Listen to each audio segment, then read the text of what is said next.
My name's Debbie McGillivray, and I'm an animal communicator. I've been an animal communicator now for over 30 years and have written 3 books on the subject. And my goal with this series is to help you connect with your own animals on a deeper level and to help you develop your telepathic muscle so that it is strong and efficient in all areas of your life. So thanks for joining me. So today I want to talk about or share with you a story to give you some hope about our animals in spirit and how they can communicate and connect with you. And I'm going to share a personal story that happened to me. I've lost many, many animals, but most recently I lost my horse. He was with me since he was 4 years old. He passed at the age of 35. So he was with me for 31 years. I think I'm doing the math right.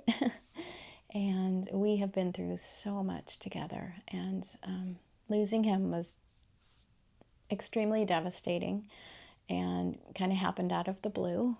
I know that sounds surprising for an older horse, but he was in great shape. Anyways, it's very important if you have to help your animal transition through euthanasia. If you can be with them, it's very, very important to be by their side to help them transition. And if your animal transitions when you are not there, which also happens with one of my beloved kitties, know that sometimes that happens for a reason. And as difficult as that is, sometimes they do choose to leave that way. But I'm going to talk about my horse Finnegan, who transitioned. And after we helped him leave his body, my husband was... It's a pretty big process to bury a big horse. We live on a farm, so he was going to take care of that for me after he had left his body and we had time with him to say goodbye. I was with him through the process of his leaving his body, but I didn't want to be there for the burial process. I was there afterwards, but it's a big process. So I decided to take a walk, and as I was walking, you go through these feelings, which every person does. We question ourselves, right? Did I give you a good life? Did I honor you in the end? All these things, right? They go through our mind, and then we ask the question, please send me a sign. Let me know that you are okay. And that's what I did. Even though I am a communicator and I work with animals in spirit every single day, when it happens in our own lives and with our own animals, we go through all the same feelings that everybody else does. And it's hard sometimes with our own animals to have clarity past the emotion. When we have high emotions, it's very hard to be clear intuitively and telepathically. So I was on my walk, and I figured I'd walk to the mailbox, and I'm asking this question, please send me a sign. Let me know you are okay. Let me know I gave you a good life and honored you. He was with me for half my life. And through so many changes in every move I ever made, different locations, every place that we moved, I made sure it was okay for him first. So a massive part of my life. And he is the one actually who got me into animal communication. I sought out an animal communicator because of him, because he was really difficult in the beginning and lots of challenges, but animals come to us for a reason. And we'll talk about that at a later date, but just the soul contracts that we have with our animals. So, his purpose was to come to me and challenge me in certain areas of my life. And I'm grateful to him for that. Anyways, so I walked to the mailbox and I opened up the mailbox and there was one piece of mail in there. And I pulled it out and it was from a horse supplement company. And it was just a picture of this girl with a horse, and it read on the bottom, "What if every horse could live its best life?" I got goosebumps. And I just burst into tears. And that was the answer to my question, that he was okay and he lived his best life. And I'll try and insert a picture of that flyer for you.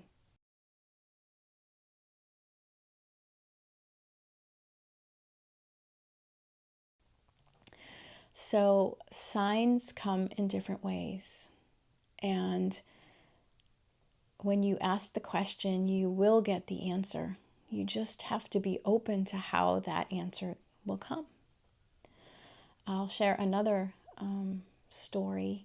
But I had just gotten into animal communication, and I was sitting out on my deck, and this dragonfly just flew past me and sat on the arm of my chair. And I'm like, oh, that's unusual. And all of a sudden, I could smell my grandmother. I know that sounds weird, but it was like she had a very distinct smell. I can't put into words what that was, but it was very distinct. And I was like, it made me cry because she was in spirit, and I just loved her and missed her so much, even though she passed many years ago. It was that knowing. It was just that knowing that it was her. So I looked at this little dragonfly sitting on the arm of my chair, and it was still there. And I said, "Grandma, if that's you, will you send me another sign?" You know us, right? Like, we just, as humans, we just need all of these signs. We need concrete evidence, and I was no different. I just needed another sign, apparently, that it was her. So, and then my little dragonfly flew away, and I went on, with my day and had forgotten about it. And that night, my husband and I were driving into Boston, and we're driving and I heard something say, "Turn around." That's what it sounded like, "Turn around." And we're driving in, and if you've ever driven into Boston, we were driving up, God, I forget, this was so long ago. I forget Route 3, I forget what, or 98, I forget what, 128, I forget. Anyways, we're driving up into Boston from the South Shore, and on the side, on the right-hand side was the ocean. And so up ahead, it was clear skies. But when I turned around, it was like dark over the ocean. And there was a double rainbow. And I just was like, "Oh my God." And my husband's like, "What is wrong with you?" And then I explained to him, the story that I wanted a sign from my grandmother. And my grandmother, came from nothing and always like went above and beyond, like when it came to gifts. It was just her. And so when I saw that double rainbow, I'm like, yeah, that's her. Not a single rainbow. That was a double rainbow she gave me. And so, and that was the gift. So,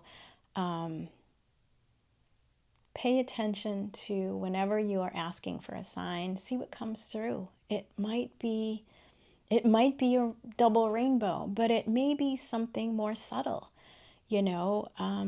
Sometimes when I ask for signs, I'll find feathers, little teeny little feathers on the ground. And that to me is a sign. So pay attention to what you're getting or what signs you're getting. It might be a song you're hearing on the radio. It may be just like a card you get in the mail randomly, that has a picture or something or a heart. So just pay attention to all the different ways that signs can come through. And I hope that gives you hope to let you know that our animals and our humans that we love who are on the other side still communicate with us, and they are okay. They are still among us. They watch over us. They have a view of our life. Like I said, I work with so many people's animals and spirit, and they have a direct opinion and purpose in our life, even though they are not in physical form. So I hope that helps a little bit if you're going through any type of loss or grief, to let you know that that they are okay after they leave their physical body, and that they're still around us. They still work with us, and they have advice. They have a lot of advice on our life. So I won't get into that, but they do. They have opinions, and they still work with us from spirit and help us. So just know that, okay? And I hope that brings you some type of peace. And I'll work on another video of how to help you connect with your animals in spirit, okay? So that you can also feel them and communicate with them as well.